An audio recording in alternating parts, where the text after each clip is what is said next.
अस्सलाम वालेकुम, मैं हमारी अली, आप देख रहे हैं मेरा चैनल। गुल प्लाजा जलाने का मुकदमा आखिर किसके खिलाफ इस वक्त दर्ज किया गया है?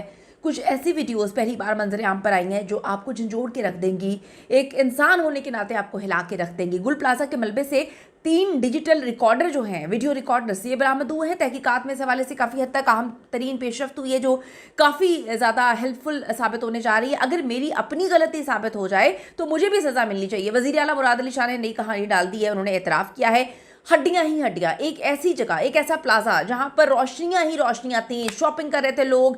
आपको पता है कि रमज़ान आ रहा है, ईद आ रही है, शादियां चल रही थी। हड्डियों का ढेर बन चुका है, हड्डियां ही हड्डियां हैं, किसी को नहीं पता किसके प्यारे की हड्डी है। ये पहली बार ऐसा हुआ है। इतना खौफनाक मंजर आप तसव्वुर नहीं कर सकते। आप लाशों को जो है, पहले लोग लाशों को क्लेम करते थे, लाशों को ढूंढते थे, अब हड्डियां ही हड्डियां हैं, किसी को नहीं पता किसकी कौन सी हड्डी है। एक तसलों में हड्डियां जो हैं वो उठाई जा रही हैं। जिंदा जल जाने वालों की फैमिली ने कसूरवार को बेनकाब कर दिया। वीडियो बड़ी इंपॉर्टेंट है, आखिर तक मुलाहिजा करें। हमारे चैनल को इस तरह की वीडियोस के लिए सब्सक्राइब करें। आपका सब्सक्राइब करना बेहद ज़रूरी है ताकि हमारी आवाज़ आप तक जो है वो पहुंचती रहे। गोल्डन मार्केट, प्लास्टिक मार्केट में 3 दफा आग लगी है। दो पाँच पाँच चार चार पाँच पाँच दिन तक आग लगी रही है। उसमें उसका भी स्ट्रक्चर डैमेज नहीं हुआ, वो भी नहीं गिरा। ये तो चंद घंटों के अंदर गिर गई है। तो ये, और एक जगह से चलो गिरती समझ आती, 3-4 जो कुछ गिर गई। गुल प्लाजा को केमिकल डाल के आग लगाई गई है। रेस्क्यू किया है हमने फायर्स के अंदर, कभी ऐसा देखा नहीं है। सानिया गुल प्लाजा, इसने सिर्फ कराची को नहीं पूरे पाकिस्तान को झंझोड़ के रख दिया है। सवालिया निशान है जी। सवाल पूछ रहे हैं वो लोग जिनके प्यारे चले गए कि अब हम दफन किसको करें। आप हमें हड्डियां भी नहीं दे रहे, हड्डियां हैं, ठीक है, तस्लों में हड्डियां आ रही हैं, किसी का कुछ नहीं पता कि कहाँ गए। अब हम सारी जिंदगी ये सोचेंगे कि हमने तो अपने प्यारों की तदफीन तक नहीं की है। इसकी इब्तदाई तहकीकाती रिपोर्ट में चौंका देने वाले इंकशाफात हुए हैं जी। जो तहकीकाती रिपोर्ट है उसके मुताबिक गुल प्लाजा की ज़मीन के KMC की मलकियत थी, जो लीज ख़त्म होने के बावजूद गुल प्लाजा की इमारत की तामीर जो है वो शुरू कर दी थी। बगैर लीज गुल प्लाजा की तामीरात जो हैं वो 7 साल तक जारी रहीं। KMC की ज़मीन गुल प्लाजा के लिए सिर्फ 3 रुपये फ़ी गज़ किराए पर जो है वो लीज़ की गई थी। सानिया गुल प्लाजा की तहकीकात में बड़े अहम तरीन पेशरफ जो है वो सामने आई है। मलबे से 3 डिजिटल जो वीडियो रिकॉर्डर्स हैं वो बरामद हुए हैं। अब urban search and rescue team ने गुल प्लाजा के मलबे से ये बरामद किए हैं। DVR और जो चार्जर गुल प्लाजा की मस्जिद के करीब कैमरे से कुछ मिले हैं। अब KMC ने बरामद DVR डिप्टी कमिश्नर जनूबी की तहवील में दे दिया है। इन DVRs की मदद से सानिया की वजूहात के मुतालिक कुछ शवाहिद जो है उसके मिलने का इम्कान है। सानिया गुल प्लाजा में जाम बहक होने वालों की तादाद सैकड़ों में, बहुत सारे लोग हैं। आप देखें कि इतने तो लापता हैं। आप भी समझते हैं, हम भी समझते हैं, लापता का मतलब क्या है। ऐसा थोड़ी है कि किसी जगह पर खो गए हैं।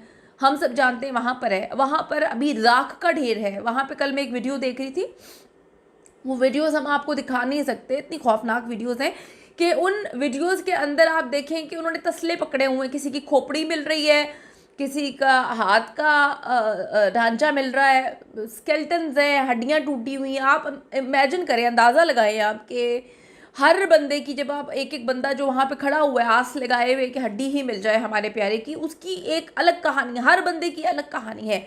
अब आप ये देखें कि जहाँ भाग होने वाले गुजरावाला से ताल्लुक़ रखने वाले एक ही ख़ानदान के 3 अफराद इस थाने में जो है वो जान की बाजी हार गए। अहले खाना के मुताबिक मरने वालों में भाई, बिनोई और भतीजा जो है वो शामिल हैं, जिनके नाम एजाज अंसारी, आसिम और भतीजा जो है वो है। भाई अबू सुफियान ने बताया कि ये 20 साल से गुल प्लाजा में काम कर रहे थे और बेसमेंट और ऊपर वाले फ्लोर पे इनकी दुकानें थीं। सीनियर फायर जो ऑफिसर हैं ज़फ़र खान, उन्होंने कहा गुल प्लाजा की इमारत के मलबे से अब हमें ज़्यादातर हड्डियाँ ही मिल रही हैं, मुकम्मल लाशें है ही नहीं, मिल ही नहीं रही, कम है, ना होने के बराबर है। गुल प्लाजा में आतिशज़दगी के अफसोसनाक वाक़े को तकरीबन 7 दिन गुजर चुके हैं। इसके बावजूद रेस्क्यू एंड सर्च ऑपरेशन जारी है और अब तक जो है वो 67 लापता अफराद की लाशें निकाल ली गई हैं, जबकि 77 अफराद अभी भी लापता हैं। तलाश का अमल बादस्तूर जारी है, क्योंकि जो बाहर लोग खड़े हुए हैं, इनके प्यारे हैं, इनके रिश्तेदार, इनकी फैमिलीज़ हैं, वो मानने के लिए तैयार नहीं। वो कहते हैं प्लीज़ भाई ढूंढें, कुछ तो ढूंढें, कुछ तो दें, हम कहीं तो तदफीन करें, कोई तो हमें सहारा हो, कुछ तो हमें आसरा हो। वज़ीर आला सिंध मुराद अली शाह ने गुल प्लाजा में लगने वाली आग से मुताल्लिक़ कुछ चीज़ें बताई हैं। वो कहते हैं जी, किसी किस्म की गफलत साबित हुई तो ज़िम्मेदारों को सज़ा दी जाएगी। अगर मेरी अपनी गलती साबित हो जाए तो मुझे भी सज़ा मिलनी चाहिए। आपकी तो गलती पूरे कराची में नज़र आ रही है कि आप लोगों ने कराची का हाल क्या करके रख दिया है, कराची को तबाह बर्बाद करके रख दिया है। कराची में यहाँ पर इंसान की जान इस हद तक जो है वो सस्ती हो गई है, इतनी सस्ती मैंने पूरे कहीं पर भी इतनी सस्ती जानें नहीं देखी कि यहाँ पर पहले डंपर माफिया का राज होता है कि कोई भी जो है वो डंपर किसी भी इंसान को मार दे। हाँ, रोज़ दिन में 2-3 दफ़ा हम यही कहानियाँ सुनते हैं कि जी आज इसके घर में अंधेरा हो गया, आज यहाँ पे इनका बच्चा मार दिया डंपर माफिया की टक्कर से, ये हो गया वो हो गया। वहाँ पे तो आप ये कंट्रोल नहीं कर सके। फिर हमने देखा कि जी एक और माफिया सरगर्म है कराची में कि जी मोबाइल लूटने वाले हैं, छोटी छोटी बात पे गोलियां मार देते हैं। तो इतना कुछ कराची बर्दाश्त कर रहा है, कराची ने क्या कुछ नहीं सहा, रहे सहे गटर के अंदर बच्चे गिरना शुरू हो गए, ढक्कन नहीं है। मतलब आप लोग सो रहे हैं, आप कहाँ कहाँ आपकी गफलत साबित करेंगे, कहाँ कहाँ आपकी गफलत जो है वो साबित होनी चाहिए। आवाम इस वक्त अपील कर रही है, बड़े बड़े अदाकार अपील कर रहे हैं कि भाई इन लोगों को तो जो है इस्तीफे दे देने चाहिए। अभी भी वो कहते हैं हमारी गफलत है, कराची को तबाह बर्बाद कर दिया। अभी भी आप कहते हैं कि मेरी गलती या हमारी गफलत साबित होगी तो हम ये कर देंगे। वाह क्या बात है, अभी कुछ हुआ नहीं है कराची को, मतलब इतना तबाह होने के बाद भी कराची आपकी हिम्मत को सलाम पेश करते हैं पाकिस्तान की आवाम। इतराफ़ करते हैं कि जी उनकी हुकूमत के दौरान इस नौइयत के 3 बड़े वाक़यात पेश आए हैं जिससे सबक सीखने की ज़रूरत है। बिल्कुल जी, आवाम को सबक सीखना चाहिए। गुल प्लाजा में आग के इस कदर तेज़ी से फैलने के बायस जो सोशल मीडिया है शदीद गम गुस्से का जो है आलम है। वहाँ पर आम सारिफिन के अलावा सियासी जमातों के ज़िम्मेदारान के बयानात भी आ रहे हैं जिससे साने के हवाले से काफ़ी साजिशें जो है साजिशी अनासर और नज़रियात जो है लोगों को लग रहे हैं। तफ्तीशी ज़राए ने दावा किया कि गुल प्लाजा में आग शॉर्ट सर्किट के बायस लग नहीं सकती, मुमकिन तौर पे माचिस या लाइटर से लगी है। सवाल ये है कि ये आग इतनी तेज़ी से कैसे फैली है, इसका जवाब क्यों नहीं दे रहे। इसका जवाब देने के लिए सबको जो है उनके मुंह में दही जम जाता है। पूरी बिल्डिंग को कैसे नुकसान पहुंच गया, यानी कि फैसल ईदी साहब ने भी बड़े लॉजिकल बात की है कि इतने 50 साल हो गया मुझे काम करते हुए, इन सारे मामला को देखते हुए। ऐसे तो मैंने देखा फायर फाइटर्स इतनी उनकी जो है उम्र गुजर गई है इसमें। वो कहते हैं हम तो परेशान हैं, 7-8 मिनट बाद हम पहुँचे तो यहाँ पर तो खिड़कियाँ तोड़ जो है वो आग लगी हुई थी।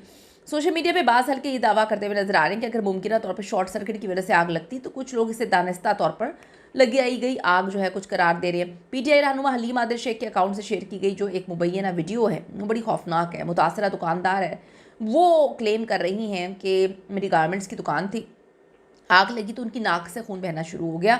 उन्होंने शुबा जाहिर किया कि आग जिस तेज़ी से फैल रही थी लग रहा था कि कोई केमिकल डाला गया, उसके ज़रिए जो है ये आग लगाई गई है। ईदी फाउंडेशन के सरबराह फैसल ईदी साहब जो है उन्होंने सहाफ़ी अरबाब चांडियों से बात की। आग की अचानक भड़कने को उन्होंने मशकूक करार दिया है और जामे तहकीकात का मुतालबा किया। तहकीकात करने वाले भी क्या कहूँ, अफसोस होता मैंने खुद पे।